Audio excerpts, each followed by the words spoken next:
première partie qui est d'abord parce qu'on voit bien la genèse d'un génie en quelque sorte.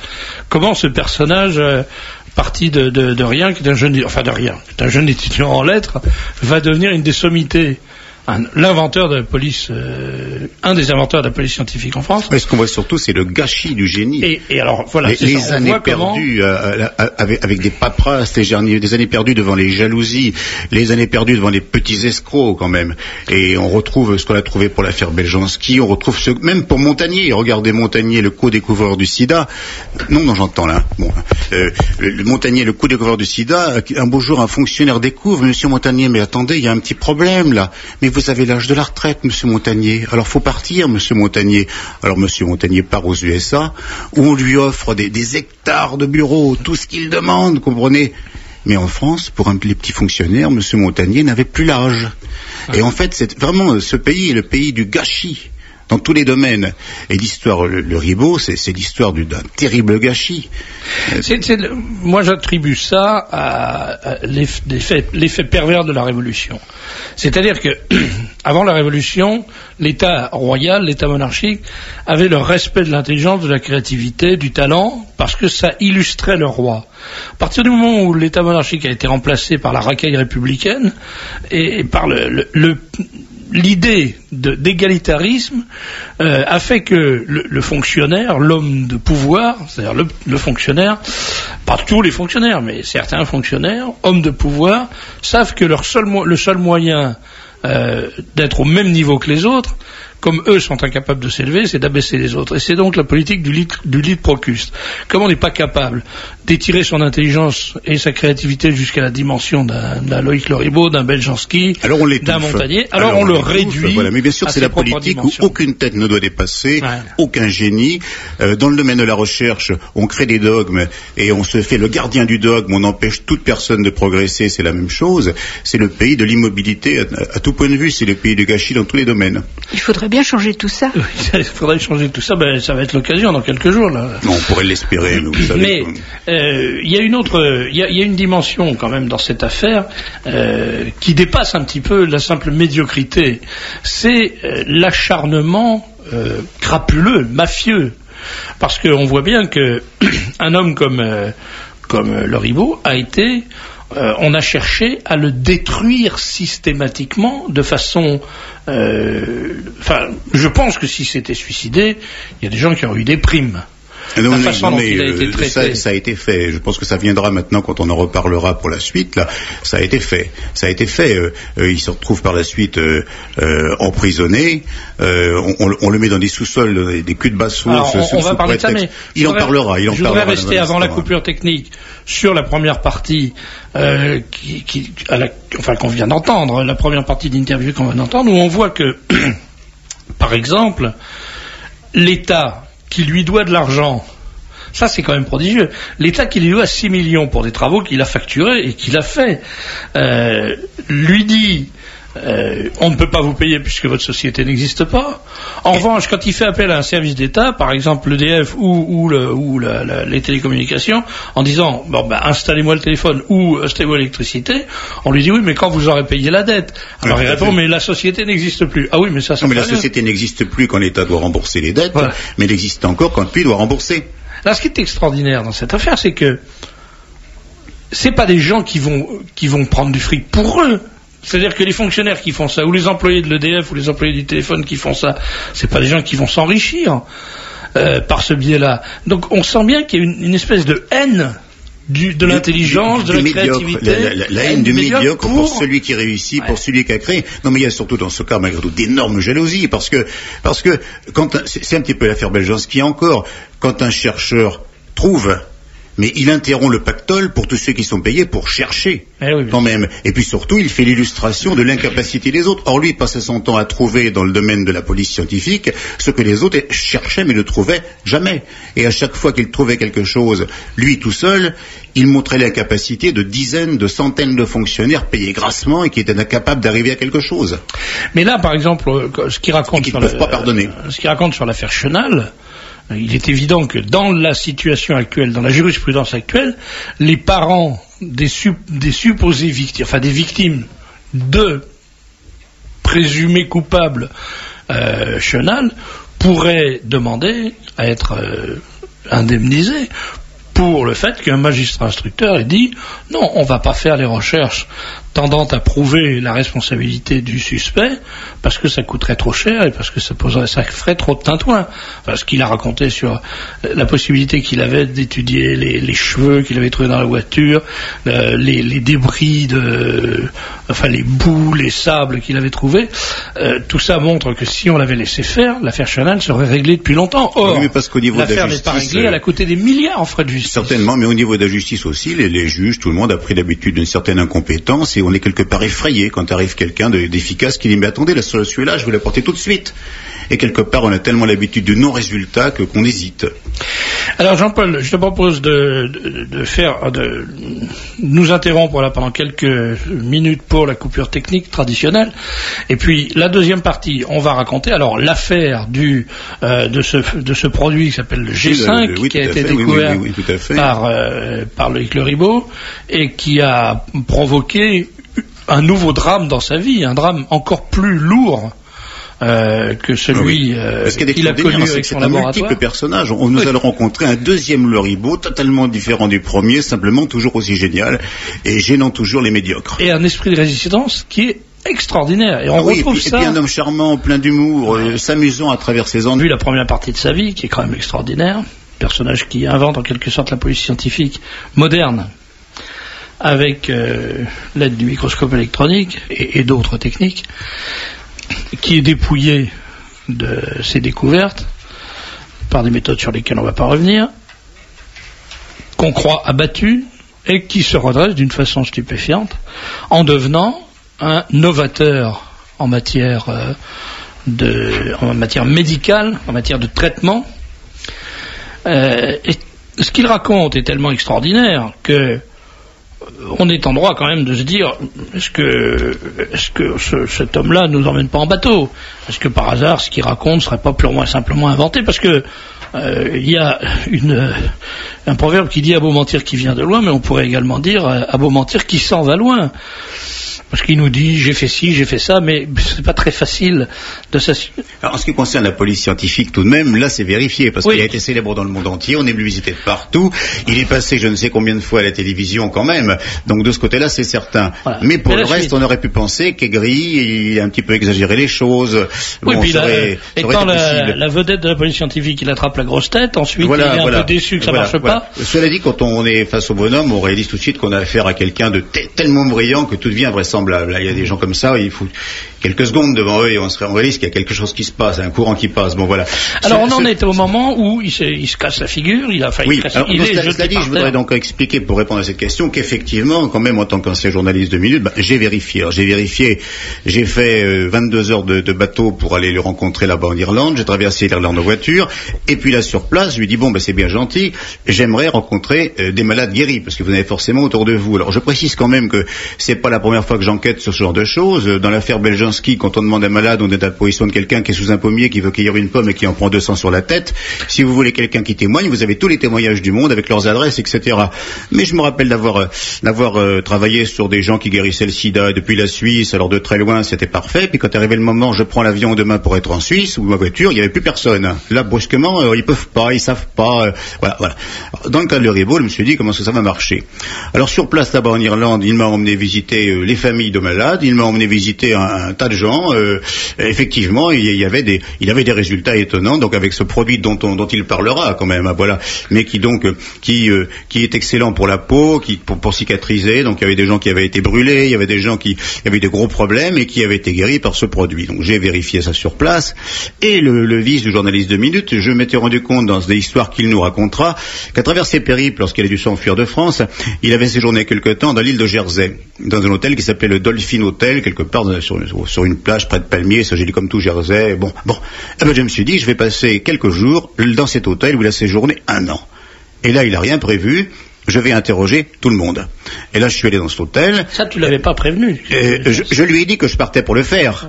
Mais il n'a pas le choix, il pouvait pas me dire non, bon, comprenez, mais c'était pas prévu au départ quand je faisais l'enquête, ça m'est venu après quand il m'a expliqué ça. Donc je lui ai dit, je pars pour Jersey, donnez-moi quand même quelques adresses, à quel hôtel êtes-vous descendu? Il m'a expliqué, c'est pas un tricheur, ça s'est fait sans tricher vis-à-vis de lui, j'avais vraiment pas l'impression d'être face à un truqueur. Bon, et je suis dans cet hôtel. Et là, effectivement, alors on m'a dit, bah oui, on vous fait rencontrer des gens qu'ils connaissent très bien. Alors c'est un pêcheur qui me dit, écoutez, je me suis coupé. J'avais l'habitude de me couper. Le jour où j'ai mis ces produits, ça s'est cicatrisé tout seul sans même faire de croûte. Il y avait là-bas une personne qui s'était très très gravement brûlé le dos. Il fallait lui greffer la peau des fesses sur le dos. Elle s'est fait vaporiser son produit sur le dos. Et il n'y a pas eu besoin de greffe. Il n'y a même pas eu de cicatrice. Bon, des choses vraiment étonnantes, voilà. Bon. Et puis alors un tas de gens qui avaient des problèmes d'articulation, voilà. Et en cherchant comme ça, je suis tombé sur le chef de la police locale. Là-bas, ça s'appelle Inconnétable, parce que c'est une ville un peu française, cette région-là, quand même, Inconnétable. Mais c'est constable, donc, je peux donner le nom, bien sûr, tout à fait, qui s'appelle le Connétable Franck Ami, qui habite à Grouville, voilà, dans les îles anglo-normandes, donc Jersey, voilà. Et ce policier, un des plus importants de l'île, me dit, écoutez, c'est vrai. J'ai vu arriver un jour une espèce de naïf qui vient me dire, écoutez, voilà, je viens me livrer à votre conscience. Je suis recherché au plan international, pour exercice illégal de la guérison. Mais je suis également le créateur de la police scientifique. Alors lui s'est dit, qu'est-ce que c'est que cet Olibrius? Qu'est-ce qu'il me raconte? Mais il dit, écoutez, vous, est-ce que vous êtes à tel hôtel? Vous pouvez pas partir bien loin de toute façon, je vais vérifier. Et puis il vérifie. Il se rend compte qu'effectivement, en ce qui concerne en tout cas la police scientifique, c'était bien vrai. Alors il dit, comment ce type-là peut-il être recherché partout? Il interroge le Ribot qui dit, oui, moi je soigne notamment le dos par exemple, les articulations. J'ai un produit qui reconstitue les cartilages, voilà. Lui dit, écoutez, ça tombe bien, parce que moi, depuis 16 ans, j'ai du mal quand je sors de mon lit le matin, quelquefois je sors à quatre pattes si j'ai trop travaillé la veille. On n'a jamais pu me soigner mon dos, alors là, écoutez, si vous me faites marcher, je vous garantis que personne ne va vous ennuyer dans cette île. Et donc, Franck Ami, le connétable, me raconte à moi, me dit, écoutez, c'est invraisemblable, j'avais tout essayé. J'ai utilisé ça à peu près pendant 3 mois. Depuis ce temps-là, je n'ai plus jamais eu une seule sensation venant de mon dos, plus rien. J'en ai gardé un petit bout de bidon en me disant peut-être un jour j'aurai une rechute, je n'en ai toujours pas eu. Voilà. Alors à tel point que lui, responsable de la police, quand Loïc Le Ribot a quitté l'île de Jersey, s'est fait dépositaire des produits Le Ribot pendant quelque temps, pour rendre service autour de lui simplement. Et puis devant le succès que ça avait, a fini par léguer ça à une personne qui guérit sur place, parce que là-bas on peut soigner sans être vraiment médecin, c'est prévu dans ces pays-là, voilà. Une personne qui est thérapeute et qui s'occupe de ça dorénavant. Alors je connais bien cet homme-là, je suis revenu en France avec lui en voiture, sur le bateau, etc. Et j'ai vraiment vérifié, c'est pour dire, j'ai vraiment vérifié. Il n'y a rien à dire, il y a vraiment quelque chose dans ce domaine. Alors tout ça commence par une petite expérience technique au microscope électronique. Loïc Le Ribot, il nous l'a raconté, c'est vous qui l'avez raconté tout à l'heure. Tout à fait, oui. Tripote une solution, examine une solution de silice. Voilà, et il a une maladie aux 2 mains. Et bizarrement, il se dit, mais comment se fait-il que ma main droite fonctionne mieux que ma main gauche? Ou vice-versa, je ne sais plus très bien. Une de mes 2 mains fonctionne mieux que l'autre. Qu'est-ce qui se passe? Je n'ai plus la maladie que j'avais, et c'était une psoriasis, je crois qu'il avait. Et il se dit, qu'est-ce qui se passe? Voilà, je tiens mon microscope d'une main, et de l'autre main, je manipule. Alors, qu'est-ce que je manipule là? Et il a analysé ce qu'il avait manipulé, et je crois que là, il va nous le raconter. Il découvre que c'est de la silice, etc. Et la seule chose que j'avais faite, en fait, c'était de tremper la main dans cette solution de silicium.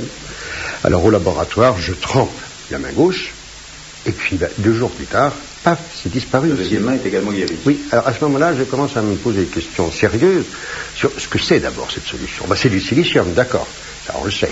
Mais pourquoi ça guérit? Et puis, est-ce que c'est un hasard? Le psoriasis, on ne sait pas trop ce que c'est. Il y a un facteur psychosomatique, c'est nerveux, on ne sait pas en réalité ce que c'est vraiment, le psoriasis. Alors là, je commence à traiter tous les membres de ma famille qui ont des problèmes de peau. C'est très dangereux d'être dans ma famille des fois parce qu'ils servent de cobayes. Ah oui. Les amis aussi. Et puis, ceux qui ont des problèmes de peau, comme des herpès, de l'acné, paf, ça disparaît. Ça disparaît sous l'effet du traitement pendant que l'on le met, mais est-ce que les sources disparaissent? Est-ce que ça revient à l'herpès, par exemple? Ah non, non, alors ça maintenant, ça c'est 73. Donc oui, à l'époque, je ne maîtrise pas, je ne sais même pas ce que c'est. Oui, vous cherchez simplement à comprendre. Je cherche à comprendre. Et on est en 73 là, à ce moment-là. Et là, on est en 73, voilà. 73, 75, je sais pas, ça dure quand même. Et puis, je commence à donner du produit à des amis médecins qui observent la même chose. Mais au fur et à mesure, parce que je ne vais jamais arrêter en fait les recherches. On parlera de moi pour Educarm pour la criminalistique, on parle de moi pour l'endoscopie, mais j'ai jamais parlé du silicium application thérapeutique. Personne ne le sait. Sauf mes proches et des médecins. Oui. C'est votre passion, un petit peu votre jardin secret. Ah, mais il est plus que secret, oui. Personne. Difficile pour un secret d'être plus que secret.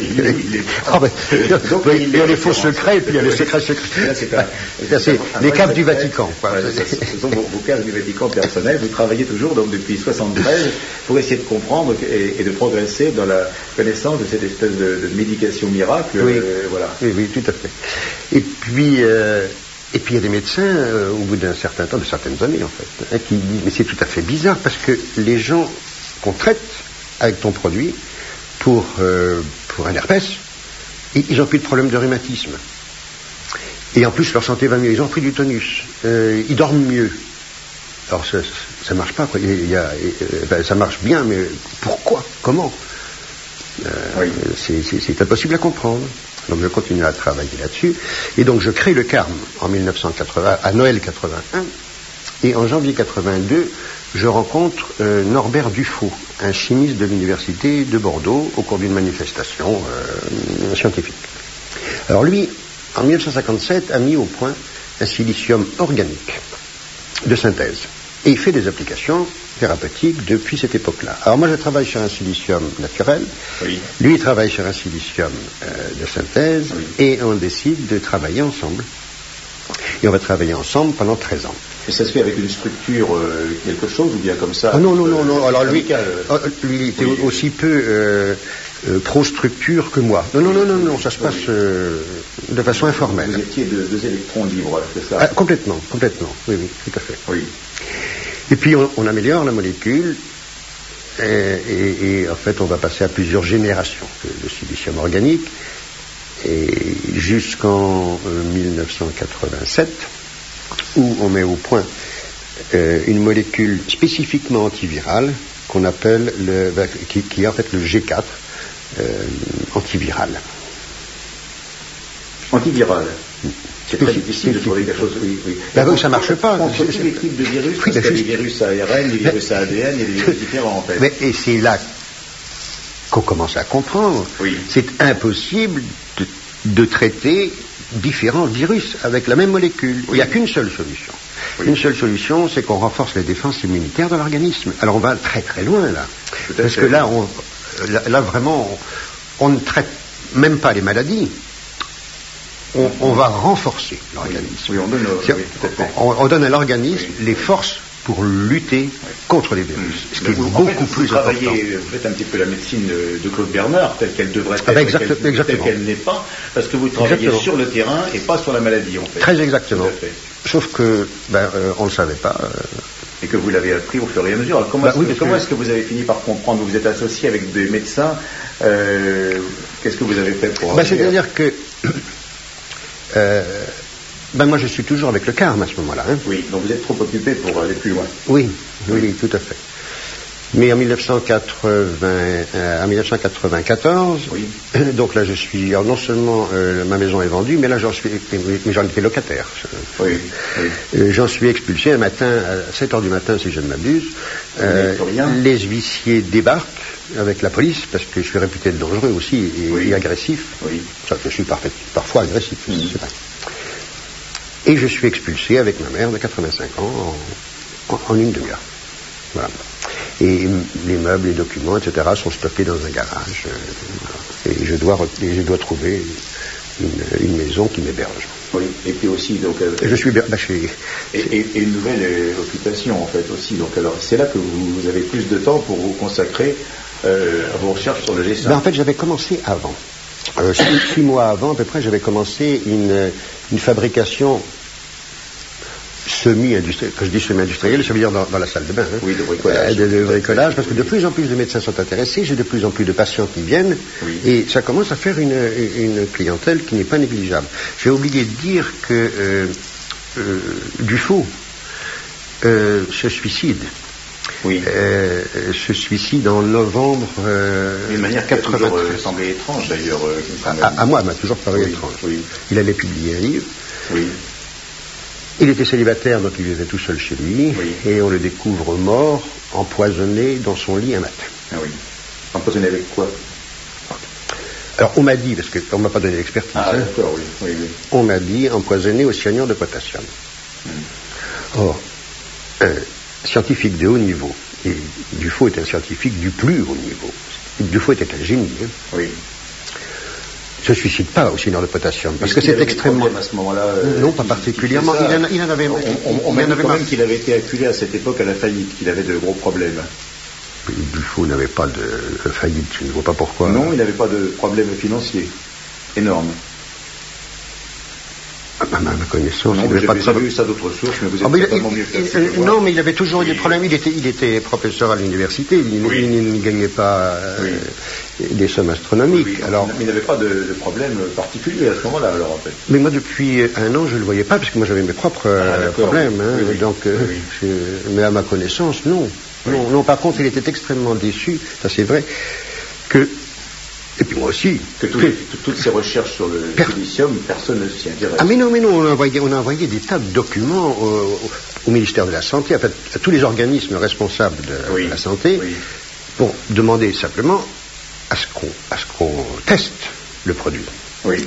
Ça a toujours été, ça n'a pas même pas été un refus, ça a été jamais de réponse. Même pas de réponse. Et j'ai une lettre que je pourrais vous montrer tout à l'heure, adressée en 1987 à Jacques Valade, à l'époque ministre de la Recherche, en disant « Nous avons obtenu des résultats intéressants sur le sida.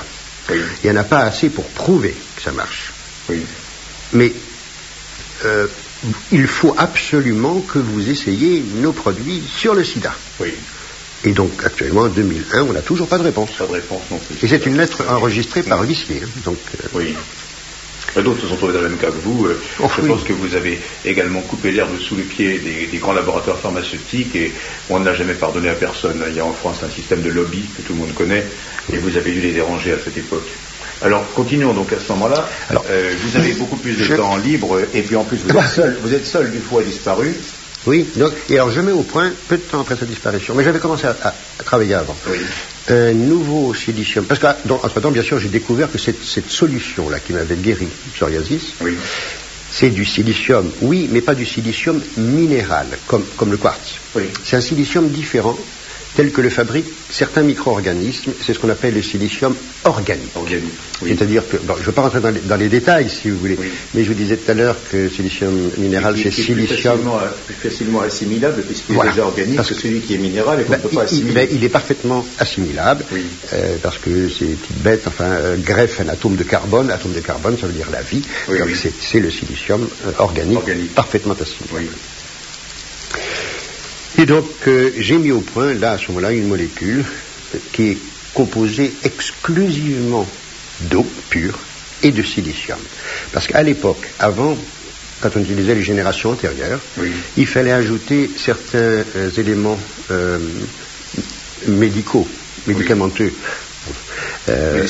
Allopathique parce qu'on avait constaté que le silicium organique potentialisait les produits qu'on met dedans d'un facteur 10. Donc il suffisait très peu de choses, mais ça pouvait être de la pénicilline, on pouvait rajouter des choses comme ça, spécifiquement selon certains types d'infections. Et on ne pouvait l'utiliser que par application cutanée, sur la peau. Et là je mets au point un médicament qu'on peut appliquer sur la peau, bien sûr, mais qu'on peut également boire. Et qui n'a aucune toxicité. La toxicité est équivalente à celle de l'eau. Et le produit, d'ailleurs, est composé de 99,8% d'eau et de 0,2% de silicium organique. C'est ce qu'il suffit pour faire de l'effet. Et c'est ce que j'appelle le G5. Pourquoi G5 ? Parce que ça veut dire génération 5. Parce qu'il y a eu une première génération avec Dufaux, une deuxième, deux premières avec Dufaux, et la troisième avec moi, quatrième ensemble, et la cinquième vous tout seul. C'est ça, tout à fait. Et alors, continuons l'aventure du silicium, parce que... Et alors, ça commence à faire du bruit. Ça commence à faire du bruit. Là, on est au printemps 1995. Il commence maintenant à y avoir des centaines de gens, officiellement, entre guillemets, bien sûr, soignés. Et un jour, je vois arriver, très tôt le matin, une grosse Mercedes noire, devant chez moi. Et j'ai des témoins, bien sûr. Quelqu'un sonne. Il porte un gros sac de sport à la main. Alors, il se présente, c'est le directeur d'un des plus gros laboratoires pharmaceutiques français. dont je ne dirai pas le nom parce que là, j'ai pas la preuve écrite. Ah oui, d'accord. Oui. Il y a des témoins qui l'ont vu venir, mais oui, tout à fait. Ah, tout à fait. Mais oui, en revanche, bon, vous ne direz pas non parce que vous ne pouvez pas le prouver. Ah ben non, tout à fait. je ne dis jamais rien que je ne puisse. Oui, oui. Et dans la salle de séjour, sur cette table, il pose son sac de sport. À l'intérieur, il y a 1 milliard de centimes en liquide. Et il me dit, ben voilà, je viens acheter votre brevet. Il y a 1 milliard là-dedans. Oui, mais effectivement, il y a des choses magnifiques à faire avec ça. Et il dit, non, vous ne m'avez pas compris. J'achète votre brevet pour enterrer votre produit. Parce que votre produit, à vous, va tuer des milliers de médicaments que nous, on a actuellement sur le marché. Et votre molécule, elle est trop efficace et pas assez chère. Et je le flanque dehors un coup de pied aux fesses. Oui. J'aurais dû prendre le milliard. J'ai été un imbécile. Oui. Ben oui, je ne peux pas dire. Oui, tout à fait. Parce que j'aurais pu prendre le milliard, partir aux Caraïbes et monter ma clinique. Oui, tout à fait, mais vous étiez J'étais idiot. Honnête. Vous étiez honnête simplement. Alors, oui. C'est terrible de penser qu'à notre époque, on peut dire qu'on est idiot parce qu'on est le seul à être honnête. Ah, mais ça, c'est une des choses que je regrette. Hein. Bon, ah, bah oui, évidemment. Alors, écoutez, ils n'arrêtent pas de faire la preuve qu'ils sont malhonnêtes. Hein. Avec leur complicité, ils tuent des centaines de milliers de gens par an. Il faut bien dire ce qui est, avec les médicaments pourris. Oui, par complicité, il y a déjà eu des plaintes, il y a de temps en temps des morts, des AMM données sans justification, des médicaments qu'on retire en catastrophe, mais ces gens-là n'ont aucun problème. Non, alors voler 1 milliard à ces gens-là, c'était vraiment faire une bonne action. Et je n'y ai pas pensé. Voilà. Ben, ça prouve que vous n'êtes pas aussi crapule que tous ces gens-là. Alors continuons. L'histoire de l'innocent. Mais ça continue, et ça continue à grossir. Donc là, je suis expulsé de chez moi, avec ma mère et mon chien. Et à ce moment-là, il y a un journaliste qui en a entendu parler, et qui est un excellent journaliste, qui a fait un bouquin notamment sur Prieuré, qui s'appelle Jean-Michel Graille. Oui. Et comme il a entendu parler de la molécule, il décide de vérifier si c'est vrai ou pas. Oui. Et pendant 4 mois, il fait une enquête. Il me demande d'abord s'il peut m'accompagner chez des patients.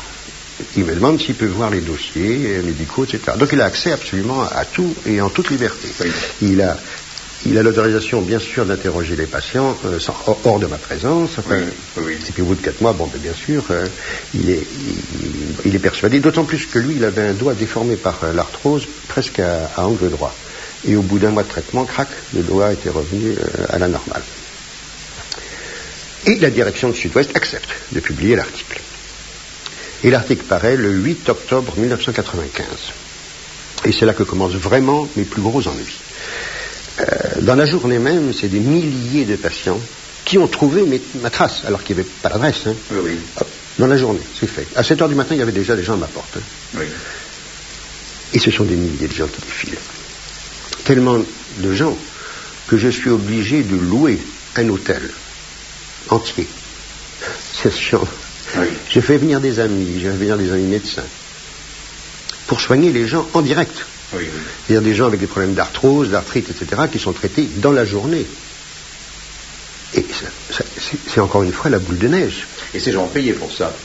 Non, ils payaient que le produit, les consultations étaient gratuites. Non, mais est-ce que parmi ces gens-là, vous avez des gens qui sont plaints de ce qui s'est passé?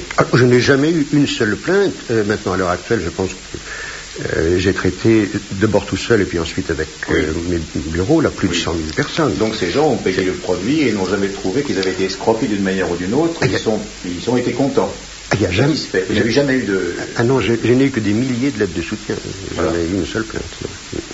Et pourtant, vous avez eu des problèmes par la suite. C'est-à-dire que ça devient de plus en plus important. Ça devient un phénomène de société. Oui. Et un jour, la télévision, je ne sais plus quelle chaîne, arrive pour faire un reportage sur la foule des gens, mes collaborateurs qui tournent d'une salle à l'autre. L'ambiance est chaude. Hein. Ils m'enthousiasment parce que les gens sont contents. Oui, ils arrivent, ils souffrent de douleurs depuis 10 ans, et puis au bout d'une demi-heure, il y en a qui sortent, ils ont moins mal, ou même ils n'ont plus mal. Oui. C'est filmé. Tout ce remue-ménage a dû attirer les médias, les autorités. D'abord les médias, et au moment de Noël 1995, la télévision arrive, je ne me souviens plus quelle chaîne, et fait un reportage où on voit les gens qui arrivent à l'hôtel Certains même ont des béquilles, et puis ils ressortent une demi-heure après sans leurs béquilles, et ça a été filmé, il y a de nombreux témoignages. Le premier ménage a dû attirer les autorités, ou au minimum les médias. Dans un premier temps, les médias. Et la télévision arrive vers Noël, un petit peu avant Noël, et va faire tout un reportage sur l'hôpital Hôtel Miracle. Alors, ils vont voir en direct, ils vont filmer des gens qui arrivent perclus de douleur et qui ressortent bien améliorés, et même plusieurs fois des gens avec des béquilles et qui ressortent au bout d'une demi-heure en marchant normalement. Ça fait extraordinaire. Pour celui qui connaît bien le G5, non. Mais effectivement, pour la télévision, c'est assez extraordinaire. Oui, pour la plupart des médecins aussi, qui n'ont pas les mêmes résultats tout de même. Et puis pour les malades qui arrivent là au bout de 10 ans de souffrance, c'est aussi extraordinaire. Ils étaient ravis, c'est le moins qu'on puisse dire, mais il y avait des milliers de patients. En 2 mois, j'ai dû soigner 10 000 personnes. C'est extraordinaire, c'est inouï quand même. C'est inouï. Et donc, l'émission passe le soir à la télévision, au journal télévisé, une longue émission, plusieurs minutes. Et là, je déclare, cette expérience prouve que les patients préfèrent être guéris illégalement que mourir dans le respect des lois. Et cette phrase va me coûter très cher, parce que au début de l'année 1996, l'Ordre des pharmaciens et l'Ordre des médecins portent plainte contre moi, dans un premier temps, pour exercice illégal de la médecine et exercice illégal de la pharmacie. Alors je suis très content, dans un premier temps, parce que si ils portent plainte pour ce genre de choses, logiquement, ces gens étant chargés de la santé publique, vont être obligés de faire les tests officiels sur le G5 que Dufaux et moi réclamions depuis des dizaines d'années. Eh bien non, rien ne se passe. Rien ne se passe, et j'arrête l'expérience, donc par conséquent après. Mais rien ne se passe pendant encore 2 mois. Et au mois de mars 1996, je décide de partir pour les Caraïbes. En fait, c'est des escrocs qui m'envoient aux Caraïbes, parce que des escrocs qui, ma foi, travaillent en étroite coordination, vraisemblablement avec l'industrie pharmaceutique. Et on m'envoie dans l'île d'Antigua, dans les Caraïbes britanniques. C'est une île qui est juste au nord de la Guadeloupe, où je suis, paraît-il, attendu par le Premier ministre, qui est prêt à m'offrir un laboratoire, et qui est même prêt à reconstruire le Carme. Et je pars là-bas aux Caraïbes, absolument sans argent. Sur moi, j'ai 150 francs français, parce qu'il paraît que je vais être accueilli tout à fait officiellement et que le tapis rouge est déroulé sur la plage. Mais quand j'arrive là-bas, il y a la plage, bien sûr, mais il n'y a pas le tapis rouge, le ministre n'a jamais entendu parler de moi, et, chance extraordinaire, il se trouve que j'ai une amie qui est en vacances à Antigua à ce moment-là. Et en plus, je ne parle pas anglais.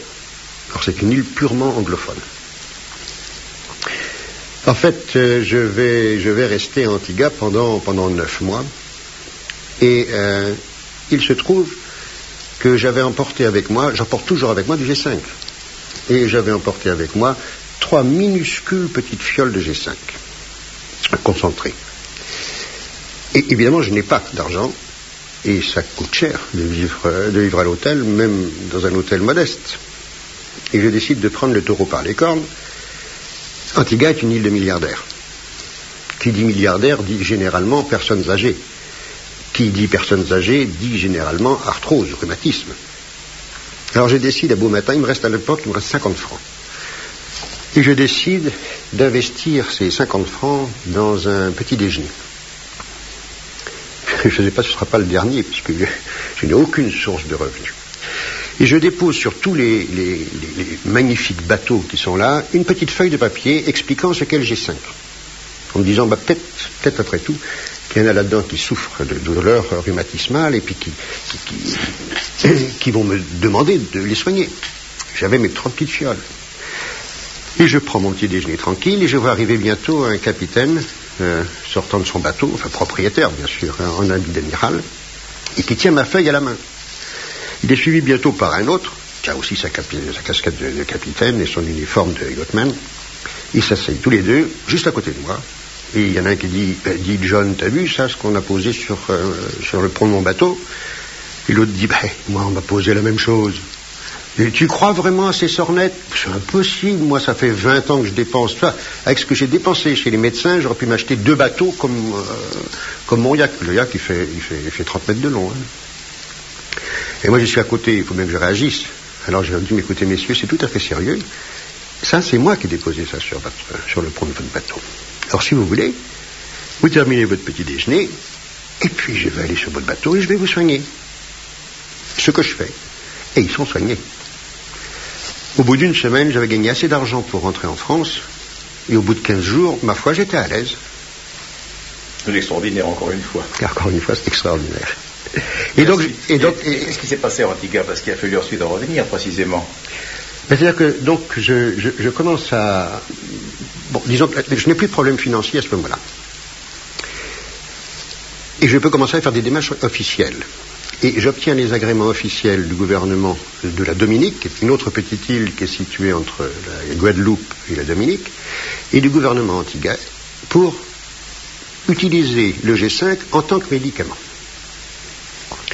Un journal français publie la nouvelle. Le lendemain même, 5 policiers français, un gendarme et un inspecteur de la pharmacie, une femme, débarquent chez ma mère. Enfin, dans la maison qu'on a louée depuis. En France, cette fois-ci. En France, alors que vous êtes à Antigua. Moi, dans quelle région de France? Toujours les environs de la Teste, du Jean Mestras, Bordeaux, quoi, hein, toujours la région bordelaise. Oui. Et donc c'est dans la maison de ma mère. Oui. Pour perquisitionner. Et où j'ai un petit bureau, effectivement. Donc ils saisissent les documents, tous les documents qu'ils trouvent. Mais visiblement, ce qui les intéresse le plus, c'est les documents qui concernent le Carme. Oui. Et ils ne sont pas pour ça. Oui, ils sont pour le G5. Oui. Ils saisissent les listes des clients. Ils essayent de trouver tous les dossiers aussi concernant le G5.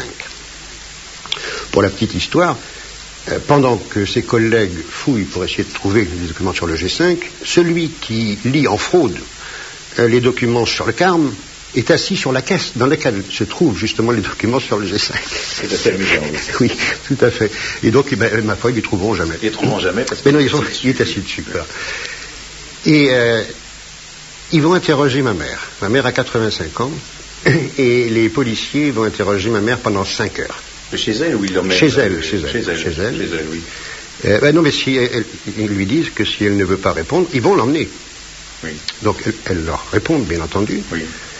Et le soir même, elle tombe malade, et 15 jours plus tard, elle meurt. Oui, c'est vraiment dramatique, on a l'impression quelque part que c'est un assassinat. Ah, mais c'est un assassinat. Pour vous, apprendre ça et que ça a été lié à votre personne, ça a dû être terrible d'apprendre ça aux antipodes. D'autant plus que, donc à l'époque, je suis à Antigua, et je songe à venir pour l'enterrement. Oui. Et à ce moment-là, parce que j'ai gardé quand même beaucoup d'amis dans la police et dans la gendarmerie, oui. Et un ami policier me téléphone en me disant, ne va pas à l'enterrement, il y a 2 des collègues qui t'attendent. Oui. Et j'en ai eu les preuves depuis. Il y avait 2 flics qui m'attendaient au cimetière. Voilà. Oui. Donc je décide de continuer pour poursuivre, je dirais, la mise au point du G5 aux Caraïbes. Et finalement, je reviens en France pour faire une conférence de presse. Je reviens en France au mois de décembre 1996.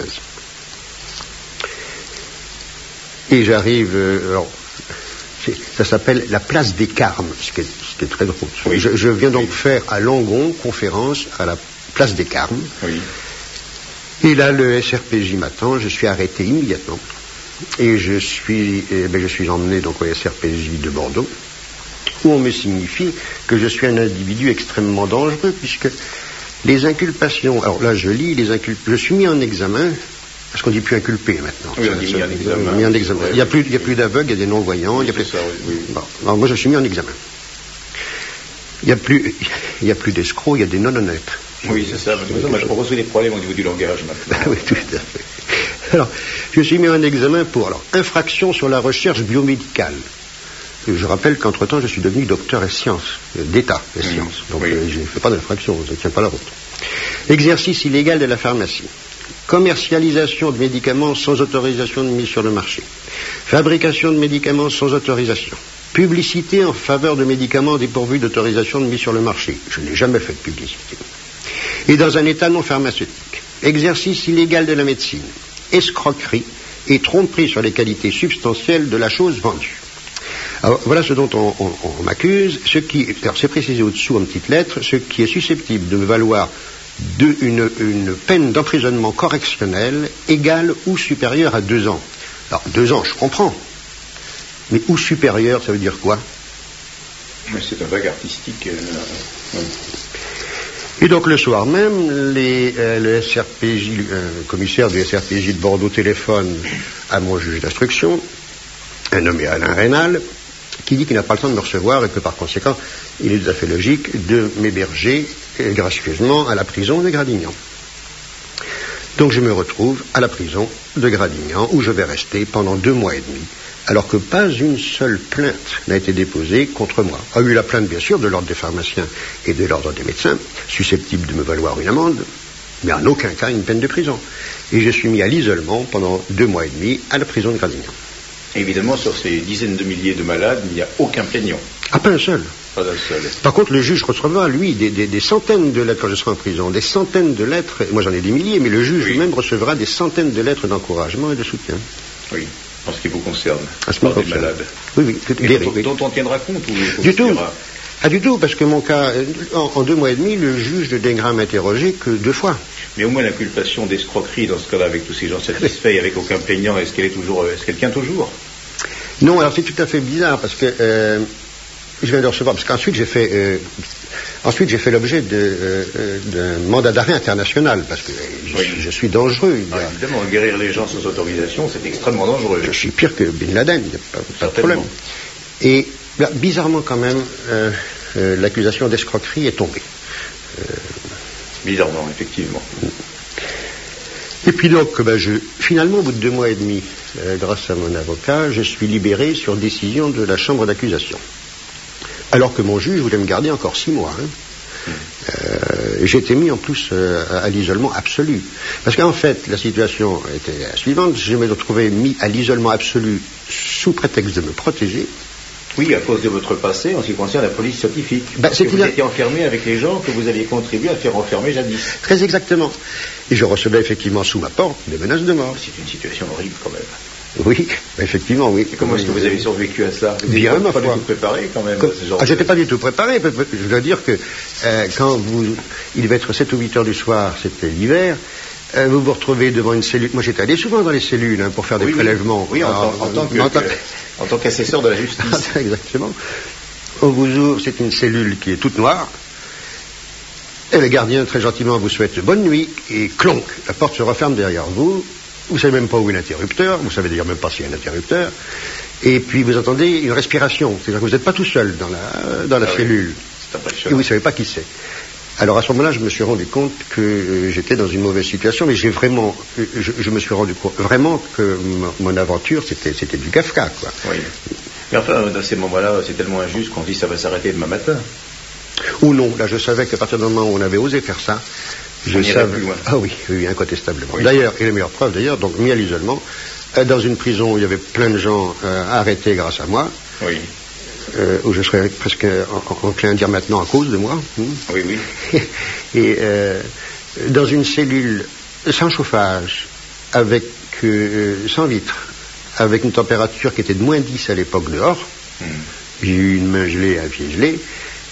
C'est pas de l'assassinat non plus, mais en tous les cas, ça a tendance aussi peut-être à vous pousser au suicide. C'est tellement pratique, un suicide. C'est tellement pratique, encore heureux qu'on ne l'ait pas pratiqué à votre place. Ça arrive dans cette bonne république. Non, mais alors, ça arrive tout à fait. Mais le problème pour eux, alors en l'occurrence, ceux qui auraient pu envisager quelque chose comme ça, c'est que j'avais pas mal de gardiens que j'avais soignés.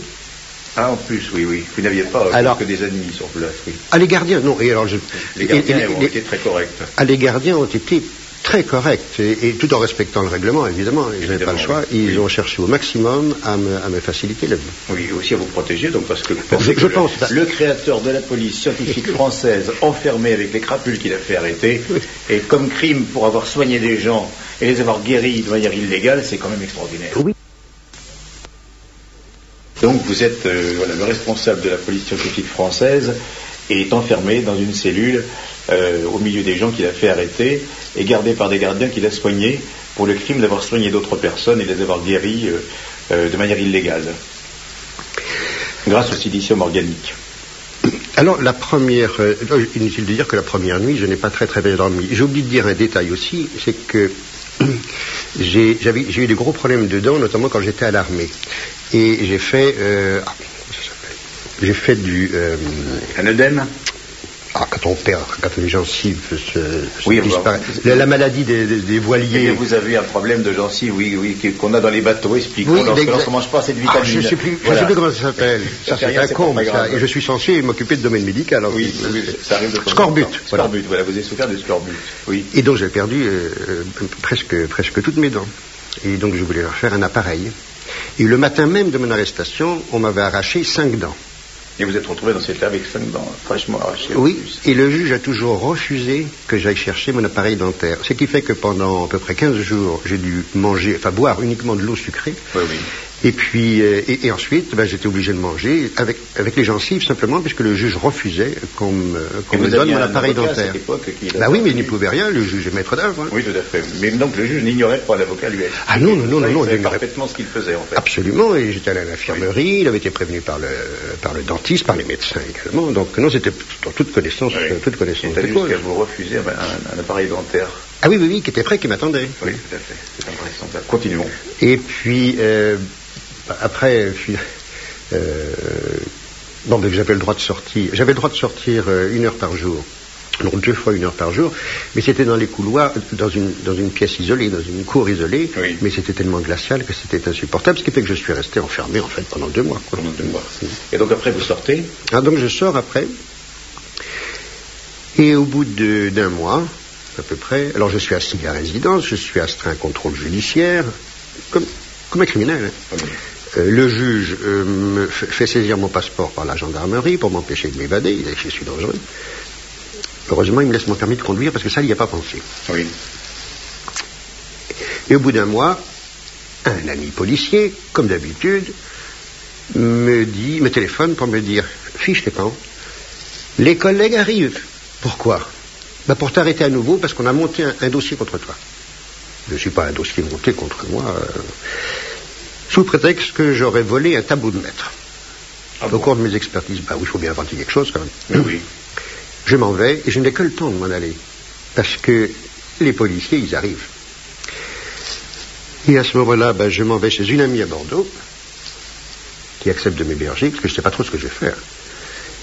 Et je reste chez elle une nuit, et le lendemain matin, je repère 2 voitures de SRPJ qui patrouillent devant chez elle. Et je m'en vais par la porte de derrière, tout simplement. Et alors là va commencer un voyage... un fugitif complet, là. Oui, sans papier. Hein, sans papier, avec juste le permis de conduire, quand même. Le permis de conduire. Permis de chasse. Oui, ça sent pas. J'ai jamais chassé, mais j'avais un permis de chasse. Oui. C'est vous qui étiez le gibier, là. C'était moi le gibier.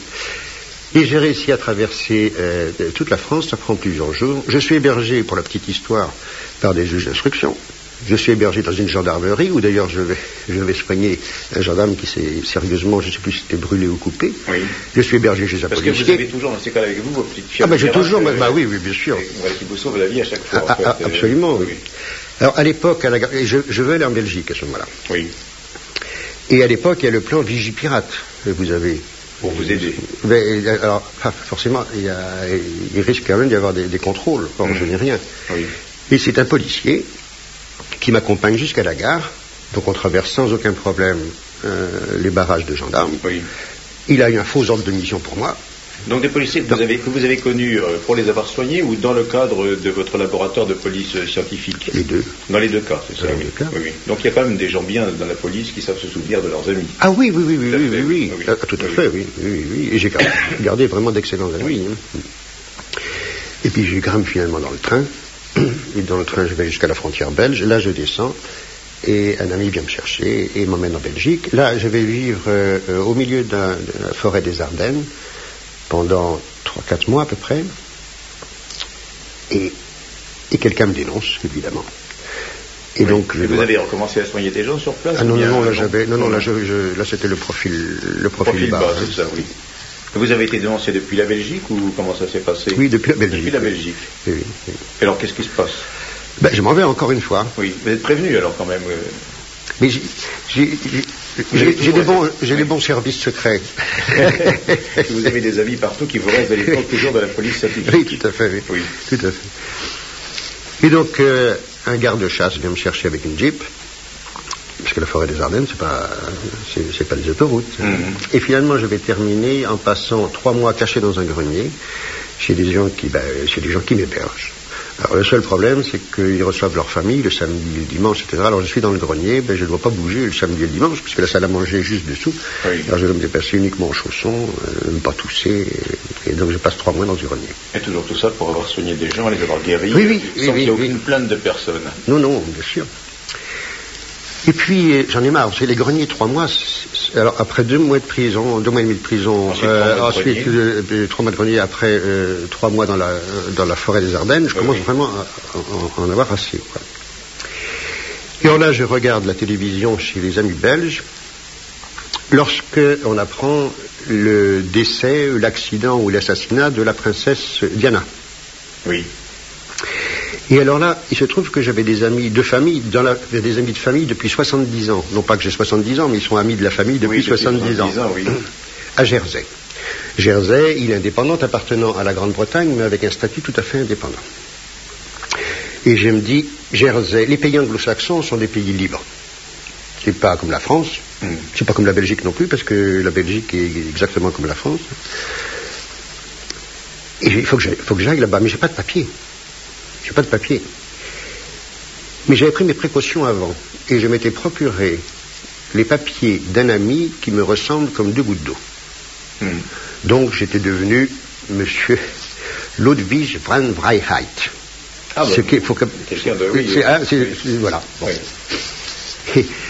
Mais vraiment, me ressemblant vraiment comme 2 gouttes d'eau. Oui. Simplement carte d'identité. Et je me dis, la princesse Diana, est morte, donc l'enterrement, il l'annonce, l'enterrement va être tel jour, et je me dis, c'est ce jour-là qu'il faut que je passe, parce que tous les douaniers et tous les policiers, ils vont être derrière leur poste de télévision portable, ils vont avoir l'oreille collée à leur poste de radio, je vais passer comme il est à la poste, et puis il n'y aura personne à voyager non plus. Je prends donc l'avion depuis le Luxembourg, où on me fait passer sans problème, parce que mes papiers sont de Luxembourg. Oui. Et puis j'arrive à Londres. Et à Londres, ça rate pas. D'abord, il n'y a pas de voyageurs, il n'y a absolument personne. Tous les douaniers sont en larmes avec les policiers, etc. Ils regardent la télévision, écoutent la radio, c'est une catastrophe. On ne regarde même pas mes papiers. À ce moment-là, je suis en Angleterre. Je suis à Londres. Et je vais à Jersey, qui fait donc partie de la Grande-Bretagne. Et à partir de ce moment-là, il n'y a plus de contrôle de papier. Oui. Et donc, dans le soir même, au moment où l'enterrement se termine, je suis arrivé à Jersey, et voilà, sans aucun problème. Voilà. Et là, donc, à Jersey, vous vous retrouvez dans une île où vous ne connaissez personne, encore une fois... il y a la famille, mais bon... Presque pas d'argent en poche, une fois de plus. Si, là, j'ai 3 000 francs. Ah, 3 000 francs, d'accord. J'ai 3 000 francs français. Quand on sait le prix de la vie à Jersey qui est très élevé, ce que je crois savoir, c'est tout à fait terrible. Alors, vous avez à nouveau vos petites fioles, je suppose, qui vont venir à votre secours. Très exactement. Mais non, là, bien sûr, j'ai toujours mes petites fioles, mais je vais m'organiser différemment. Oui. D'abord, il faut que je trouve un hôtel. Et donc, j'ai pas de carte bleue, j'ai des faux papiers, quoi. Et donc, je trouve un très très bon hôtel qui est le Dolphin. J'en profite pour dire que c'est un très très bon hôtel, qui est pas cher, qui est juste en face sous le Montorgueil. En plus, le château Montorgueil a été construit par les Britanniques pour lutter contre les Français. Alors, ça me plaît plutôt, oui. C'est l'endroit où était réfugié aussi Victor Hugo. Oui. Vous avez d'illustres prédécesseurs. Tout à fait. Et puis, pendant 3 mois, je ne fais rien. Si j'écris, je commence à écrire, je continue à écrire plus exactement Le prix d'une découverte. Oui, et Lettre à mon juge. Oui, c'est le même livre, oui. Donc je continue à écrire. Mais je commence à voir des gens malades des rhumatismes, etc. Alors à l'époque, je suis devenu belge. J'étais luxembourgeois en arrivant. En arrivant à l'hôtel, je deviens belge. Mais quand vous allez dans un hôtel à Jersey, il faut avoir une carte de crédit. Oui, et vous n'en avez pas. Ah ben, j'ai rien du tout. Et alors je retiens d'abord l'hôtel pour 3 jours. Et bien sûr, l'hôtesse me demande ma carte bleue. Je dis, écoutez, je la cherche, mais attendez, je voudrais d'abord savoir, j'ai un petit peu d'argent là, est-ce que vous accepteriez de le mettre dans votre coffre? et que je ne veux pas me promener avec ça sur moi. Donc je mets 3000 francs. Et là, l'hôtesse me dit, oh, bah, écoutez, c'est pas la peine de donner votre carte, parce que c'est suffisant pour couvrir les 3 jours. Oui, oui. Puis après, la confiance s'installera, etc. On ne me demandera jamais ma carte bleue. Jamais. Heureusement. Et puis au bout de 3 mois, à peu près, parce que là je suis à 3 mois. Et vous n'avez toujours pas payé l'hôtel au bout de 3 mois? Non. Non. Mais j'ai des amis belges qui ont commencé à vendre le G5 et qui, à partir du 1er mois, donc, ont commencé à m'envoyer en liquide de l'argent. Oui. Ah bon, bah, je me reconstruis encore une fois une petite vie, quoi. Oui. Oui. Voilà. Et puis après ça, ça va venir au grand jour, même à Jersey, parce qu'à force de voir des gens avec des rhumatismes, je décide d'intensifier la production du produit. Et puis donc ça va devenir tout à fait officiel, à tel point officiel que je vais rester exactement 1 an à Jersey. Et en 1 an, je vais soigner 2% de la population. C'est extraordinaire, encore une fois. Oui, il n'y a pas beaucoup de gens, il y a 80 000 personnes. Oui, il va soigner 2% de la population. Oui, c'est quand même pas mal.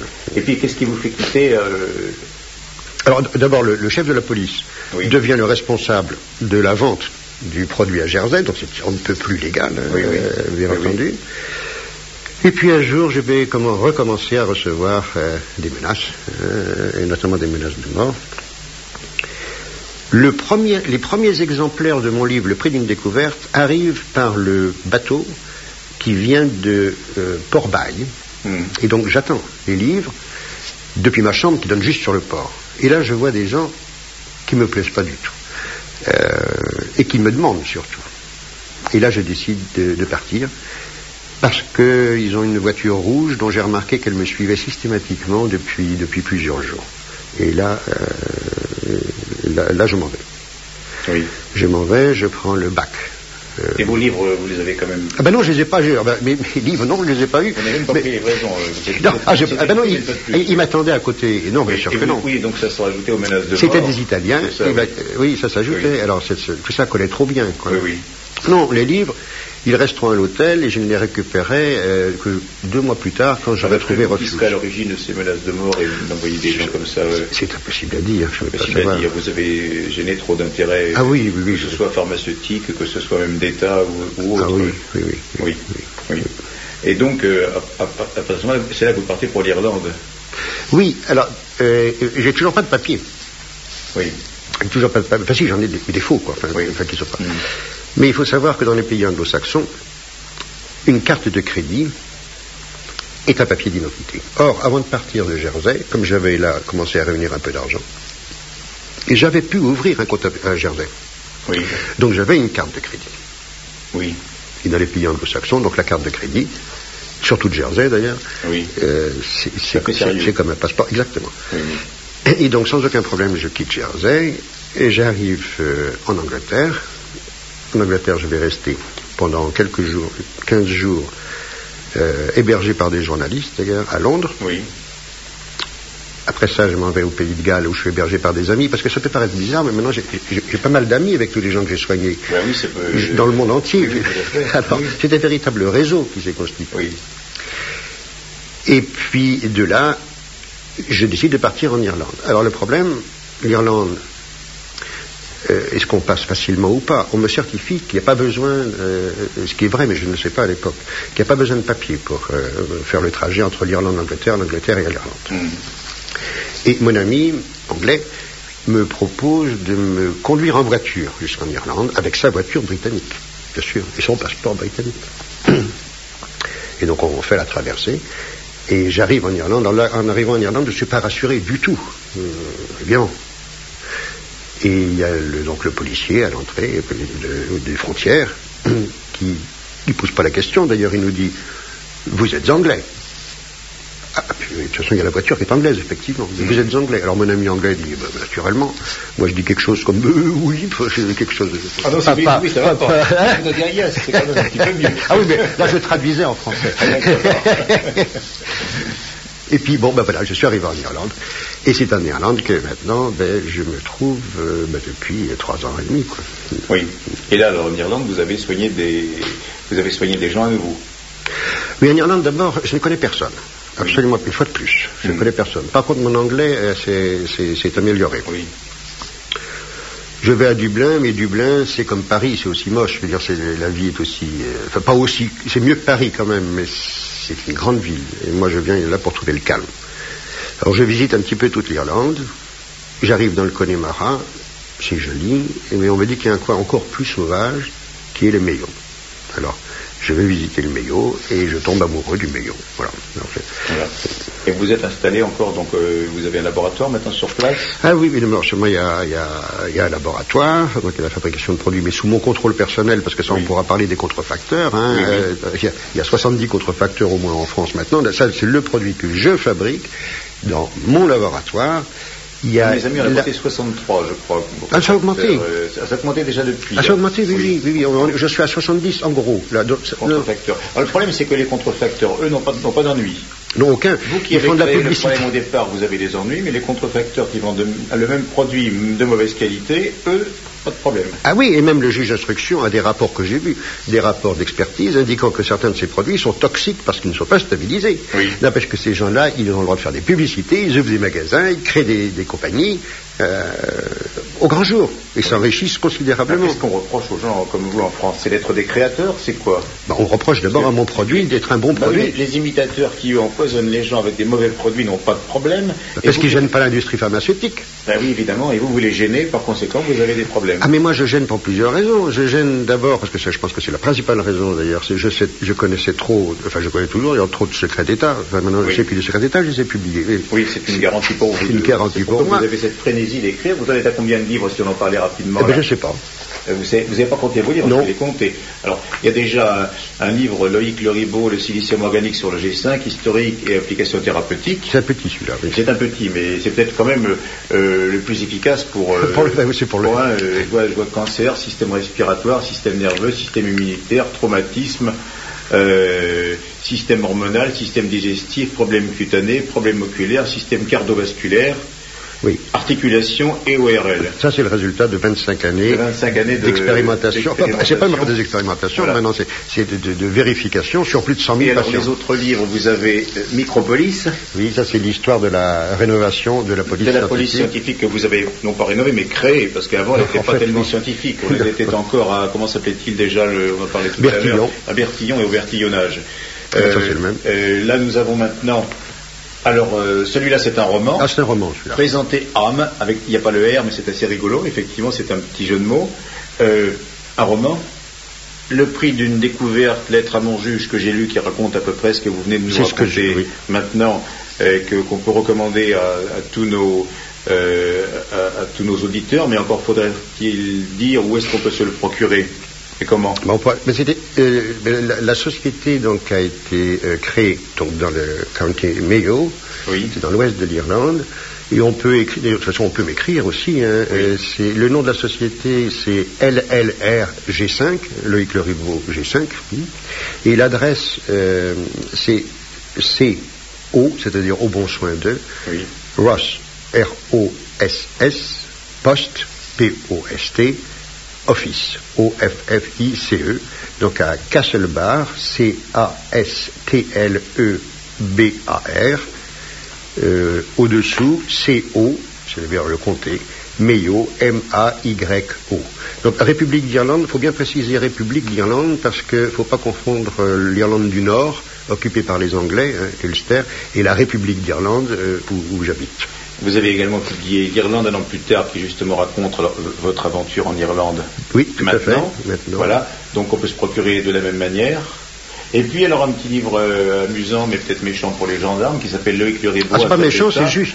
Ou le livre noir des clowns en bleu. Les clowns en bleu étant malheureusement donc les gens qui se sont emparés de vos inventions concernant la police scientifique, mais qui sont difficilement capables, semble-t-il, de l'utiliser. Vous avez des documents à l'intérieur, des photos où on les voit effectivement comme étant des erreurs énormes dans l'utilisation de produits et d'applications de méthodes que vous avez créées vous-même. Oui, et alors il faut savoir que ça c'est un petit dossier que j'ai fait pour la presse. Pour préparer mon procès contre la France en Cour européenne de justice.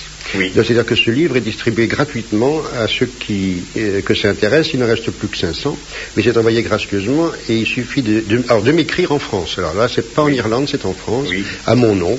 boîte postale 9, 33 380, Biganos, B-I-G-A-N-O-S. Et on reçoit le livre gracieusement. Et comment se fait-il parce que la police n'intervienne pas sur place, par exemple, pour les confisquer dans ce pays où la liberté de la presse ou d'écrire n'existe qu'à titre d'illusion pour les plus naïfs? Non, j'ai dit qu'on pouvait m'écrire. Je n'ai jamais dit que c'était stocké là. Ah, d'accord, très bien. Mais le courrier vous arrivera quand même, ne sera pas... Ils peuvent très bien le faire, mais ça c'est une infraction à l'article numéro 8 de la Convention européenne des droits de l'homme. Oui. Alors, on peut parler, puisqu'on parle de livre également, du livre de Pierre Lance, Savants maudits, chercheurs exclus, dans lequel on parle de votre... Il m'a fait le grand honneur de votre histoire, incroyable, comme disaient la plupart des gens, ainsi que de l'affaire Beljanski, tout aussi incroyable. Et puis il y a l'histoire dedans, Prior. Il y a 12 voilà. scientifiques. Et en général, de gens, il y a découvert des choses contre le cancer ou contre des maladies gravissimes. Oui. Et comme par hasard, on découvre souvent que c'est pas seulement le hasard. Eh bien, ces choses n'aboutissent jamais. Non. Malgré des résultats et des gens soignés et guéris dans tous ces cas-là. Et pratiquement comme si quelque part une force occulte voulait absolument que on continue de faire dépenser l'argent des Français par intermédiaire de la sécurité sociale avec des produits extrêmement chers, inefficaces, mais remboursés. Tout à fait. Et là, l'histoire donc de ces 12 chercheurs, ils ont quand même ils sont tous morts d'accident, ils se sont tous suicidés bizarrement, ils ont disparu. Et je crois que je suis le dernier survivant en fait. Voilà. Oui, ben j'espère pour vos malades que vous allez survivre longtemps et en aider d'autres à survivre. Enfin, ce serait plus un problème parce qu'il y a l'équipe maintenant qui diffuse mes produits. Il y a, je sais pas, il y a peut-être une centaine de médecins qui travaillent et de thérapeutes qui travaillent avec moi. Là, ce serait là, c'est vraiment pas un problème. Hein. Oui, enfin d'accord, c'est peut-être une bonne chose pour dissuader les gens de douter. Si c'est pas un problème, ils ne feront pas. Ah, c'est réellement pas un problème. Si vous pouviez, pour terminer, nous faire un exposé rapide sur les propriétés du G5 à l'heure actuelle. Qu'est-ce qu'on peut espérer soigner avec le G5? Bien qu'on n'ait pas le droit de le considérer comme un médicament, mais peut-être comme un complément alimentaire, vendu de l'étranger en fonction des lois européennes qui permettent de vendre de l'étranger, autorisé dans les pays anglophones, si je ne m'abuse. Voilà. Alors donc, cette chose qui en France n'est pas considérée comme un médicament, que guérit-elle illégalement? Mais le problème, c'est qu'elle guérit... ce que j'allais dire, c'est presque tout à partir du moment où il ne s'agit pas de problèmes mécaniques. Je veux dire, si vous déplacez la colonne vertébrale, par exemple, ça va pas remettre les os en place. Ça, c'est évident. Bien sûr, oui. Par contre, les douleurs, oui, ça va calmer. Les inflammations, ça va calmer. Et finalement, on sait qu'une cellule a un pôle positif et un pôle négatif. C'est connu depuis très longtemps. Et on sait que lorsqu'une cellule est attaquée, que ce soit par un choc par exemple, ou par des bactéries ou ce qu'on veut, les pôles vont migrer, c'est-à-dire que les pôles ne sont plus parfaitement alignés. Il faut imaginer la cellule comme une colonne vertébrale, le pôle positif en haut, le pôle négatif en bas par exemple. S'il y a une déviation de la colonne vertébrale, ça ne marche pas et la cellule est malade. Et elle devient faible. Autrement dit, tout est une question d'électricité, en réalité. Or, il se trouve que la molécule de G5 est incroyablement... est entourée, si j'ose dire, d'une masse d'ions positifs et d'ions négatifs qui sont en perpétuel mouvement. Et ce que je pense, c'est une hypothèse, mais c'est la seule explication possible. C'est que la molécule échange, en fait, son excès d'ions négatifs et d'ions positifs avec les cellules qui sont en mauvais état. C'est ce qui explique que quand on boit le G5 ou quand on le met sur la peau, beaucoup de gens sentent des sensations électriques ou des sensations de froid ou des sensations de chaud qui diffusent à travers le corps et qui vont directement à la partie qui est malade. Mais ça se fait parfois en quelques secondes. Parfois, il faut 1 heure, 2 heures. Alors je pense que pourquoi le G5 guérit-il pratiquement tout? C'est tout simplement parce qu'il renforce les défenses immunitaires de l'organisme, tout simplement parce qu'il rééquilibre l'organisme. Voilà, Jean-Paul Leperlier, ce qu'on vient